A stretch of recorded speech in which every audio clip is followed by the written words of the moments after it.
오늘은 베트남에서 최고의 전공을 세운 한국 해병 청룡 부대의 빛나는 승리에 대해 이야기해 보도록 하겠습니다. 이름하여 짜빈동 전투. 먼저 한국군의 베트남 파병 과정과 배경을 간단히 살펴보고 가실게요.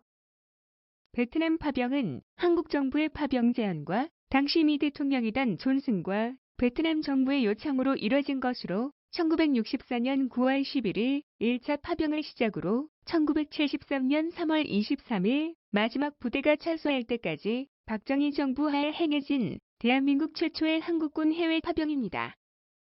1964년 9월 11일 제1이동학과 병원 및 태권도 교관단으로 구성된 제1차 파병단이 410에 도착합니다.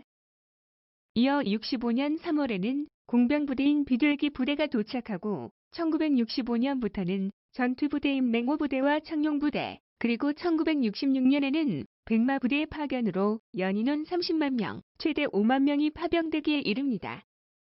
파병 기간이 길었던 만큼 당연히 피해도 컸는데요. 전사자 5,099명에 11,232명의 부상자를 기록합니다. 그러나 육군에서 발생한 4명의 실종자 숫자, 길었던 파병 기간 동안 발생한 실종자가 겨우 4명, 이것은 아직도 숱한 의문을 제기하고 있는 상태입니다. 한국이 베트남전에 파병한 대가로 받은 각종 수당으로 국토개발 사업에 투입됐는데 그중 가장 대표적인 것이 경부고속도로죠. 자, 그럼 본격적으로 청룡 부대원들의 투혼이 불타오른 그날의 전투 속으로 들어가 보겠습니다. 이 전투는 월민군과 베트콩을 포함한 2,400명 이상의 병력이 전투에 참가했으며 청룡 부대는 장교 10명, 사병 284명으로 구성된 2여단 3대대 11중대가 참전해 2월 14일 밤부터 다음 날인 15일 아침까지 혈투가 벌어진 전투입니다. 때는 1967년 2월 14일 밤 11중대가 주둔하던 짜빈동 마을은 콴나이시 북쪽 12km 지점에 위치한 작은 마을로 중대 전술 기지는 둘레가 약 800m, 높이 30m 정도 되는 구릉지대에 계란형으로 설치되어 있었습니다. 여기서 잠깐, 그럼 중대 전술 기지란 무엇인가? 초대 주월 사령관이던 최명신 장군은 한국전 당시 백골병단이란 유격대를 이끌고 강원도에서 유격전을 펼쳤던 경험을 토대로 하나의 전술기지를 고안해냅니다. 즉, 둥근 모양의 원형진을 기본으로 외곽에는 5중의 철조망으로 둘러친 중대 단위의 거점 기지를 만들어 주둔한다는 개념인데요. 이는 어느 방향에서 공격해도 거의 완벽에 가깝게 방어할 수 있다는 장점이 있습니다. 전쟁기념관의 중대전술기지에 관한 설명문을 잠깐 돌아본다면 중대전술기지는 최소 3일 분량의 식량과 탄약을 비축할 수 있었고 아군 포병의 지원 사정권 안에 진지를 구축해 화력의 보호를 받을 수 있었으므로 적 연대 규모의 공격에도 48시간 이상 버틸 수 있었다.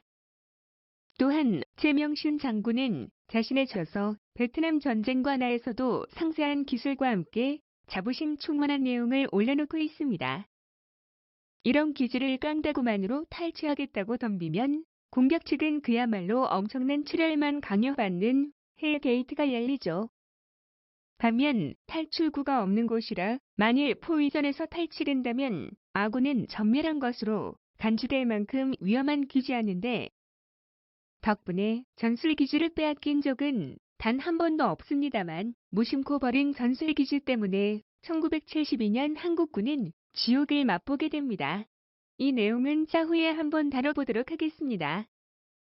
이렇게 한국군은 중대 전술기지를 가는 곳마다 건설했으니 이를 지켜보던 미군 쪽에선 도대체 이해가 가진 않았죠. 아니, 니들은 이 머나먼 베트남까지 와서 쌈질 대신 맨날 삽질만 하고 뭐 하는겨? 그들은 베트남에서 공중기병대라는 헬기를 이용한 헬리본을 기본으로 여기저기 공격하는 전술을 활용 중이었으니 한국군이 이해 안 되는 건 당연했습니다. 그래도 한국군은 못 들은 척 여전히 삽질을. 그럼 다시 본론으로 들어가 볼까요? 2월 14일 밤, 이날 밤은 비가 내리면서 짙은 안개까지 끼어 시계가 극도로 불량했습니다. 밤 11시 30분경 삼소대 청음 초이던 박규정 일병은 풀숲이 부스럭거리는 소리를 발견합니다. 앗, 이건 적군. 팽팽하게 긴장하며 M1 소총을 움켜쥐던 바로 그 순간 쾅! 삼소대 외곽의 철조망이 파괴통에 의해 폭파되는데 이에 즉각 조명탄이 떠오르며 약 1개 소대의 적을 발견하고 해병대의 대응 사격이 격렬하게 이뤄집니다. 집중 사격의 적은 1명의 사망자를 두고 퇴각했지만 중대장 정경진 대위는 심상치 않게 생각합니다. 이 슬키들 이게 끝은 아니지. 아닐 거야. 야, 각 소대장 분대장들 다 모여. 이놈들 분명히 다시 올 테니 각 소대장과 분대장들은 병력을 추가해 방어에 만전을 기하라. 그 와중에 포병 관측장교인 김세창 중위는 기지 주변의 의심스런 지역대 6군데에 포사격을 요청했는데 이게 그냥 또 로또 당첨되는 기적처럼 기가 막힌 타이밍이었으니 따봉. 그 주변엔 월맹군 선봉대대가 느긋하고 평화롭게 공격 대기하던 중 날벼락 같은 기습펀치에 수많은 사상자를 내고 대대장까지 사망합니다.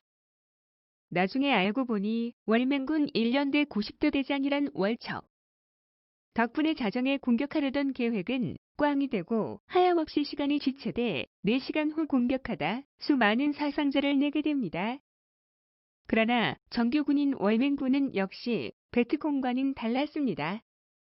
증강된 1개 연대 규모의 공격 기세는 대단했는데 3소대 지역의 2개 대대, 남쪽 1소대 지역에 1개 대대 규모를 집중한 적은 먼저 3소대 외곽 방어선을 돌파하고 격렬한 구호를 외치며 달려듭니다.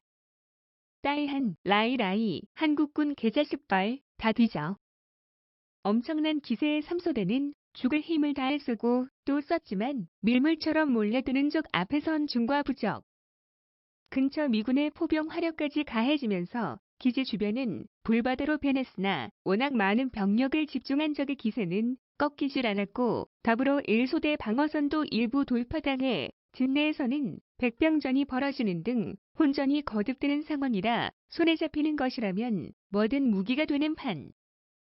이때 1소대장 신원배 소위는 75m 전방의 바위를 이용해 아군 진지의 박격포 사격을 퍼붓고 있는 적의 특화점을 발견합니다. 내 이 새끼들을 그냥 다 죽여버리겠어. 그는 자원한 6명의 특공대와 함께 측면으로 돌파, 직접 수류탄으로 공격해 몰살시키고 산문의 박격포까지 노획해옵니다. 이런 과정에서 해병대원들은 눈물겨운 감투 정신을 발휘합니다. 이학현 상병은 자신이 맡은 교통호에서 끝까지 사격하며 대응하지만 타타타, 헉. 적이 진입하면서 쏜 AK-47 소총에 온몸이 벌집이 되었으나 연이어 4명의 적군이 진입하자 최후의 힘을 짜내 수류탄을 폭파시키며 적 5명과 함께 선화하는데 이 공로로 사후 을지 무궁훈장을 수여받습니다. 아흑, 김병장님. 송용섭 일병은 기관총 사수가 전사하자. 야, 이게 새끼더라. 뒤이어 방아쇠를 붙잡고 격렬하게 기관총 사격을 계속합니다. 그러나 잠시 후 후속하며 철조망을 돌파한 수명의 적군은 그에게 소총을 무차별 난사하고 지나쳐갑니다. 그러면서도 마지막 힘을 쥐어짜 기관총을 분해 총 10등을 잇는 힘껏 던져 적이 사용치 못하게 만들고 숨을 거둡니다. 나중에 확인해 보니 그는 온몸에 6발의 총탄을 맞았다는. 조장남 일병은 적 1개 중대의 공격을 최초로 목격하고 격렬하게 사격하며 저항합니다. 내 앞으로 오는 놈들은 다 죽여주겠어. 그러나 그 역시 중과 부적. 그의 분대는 단 1명만을 남기고 본인을 포함해 분대원 모두 전사했는데 그는 총에 맞은 몸으로 저항하다가 3명의 적군이 교통으로 접근해오자 수류탄을 터뜨려 최후를 맞이합니다. 이런 난전 속에서 마침 3.5인치 로켓포가 위력을 발휘합니다. 교통호에 진입한 적에게 3.5인치 포를 발사하자 폭발과 함께 시체들이 튀어올랐는데 이것을 본 해병대원들은 함성을 지르며 사기 충천. 왁, 베트콩놈들 다 죽이자. 2월 15일 오전 7시 20분. 격렬했던 상황이 드디어 반전되면서 적들은 부상자를 구축해 퇴각하기 시작합니다. 그 결과 10일 중대는 15명이 전사하고 33명이 부상당한 반면 적 사살 243명, 포로 3명이었으니 전무후무한 대승을 거두며 해병대는 한개 중대 병력으로 연대급의 적을 막아내는 신화를 창조해냅니다. 와우! 이봐, 자네 대박 쳤구만. 대한민국 무공훈장 중 태극무공훈장은 미국의 명예훈장처럼 살아서 받기 힘듭니다. 이날의 공로로 11중대장 정경진 대위와 1소대장 신원배, 소위에게는 태극무공훈장이 수여됩니다. 정경진 대위는 중령으로 전역 후 2015년 세상을 떠납니다. 신원배 소위는 그 후 2서단장, 화기소대장이던 김기홍 중위는 1서단장을 역임합니다. 포병 관측장교였던 김세창 중위는 미국으로 이민 후 2018년 세상을 떠났습니다. 이 전투 결과 당시 월맹 지도자 호치민은 지시하길 크흑 절대 승산이 없다면 한국군하곤 싸우지 말라우. 미국에서는 다시 한번 중대 전술기지를 연구하고 또한 이 전투에 감명받아 미 대통령의 부대 표창과 더불어 그토록 한국군이 원했지만 계속 미루던 M16 소총을 한국군에게 지원하게 되는 계기가 됩니다. 50년 전 벌어진 그날의 전투 현장에서 뜨겁게 싸워 승리한 모든 해병대원들에게 경의를 표합니다. 잘 보셨나요? 그럼 오늘은 여기까지.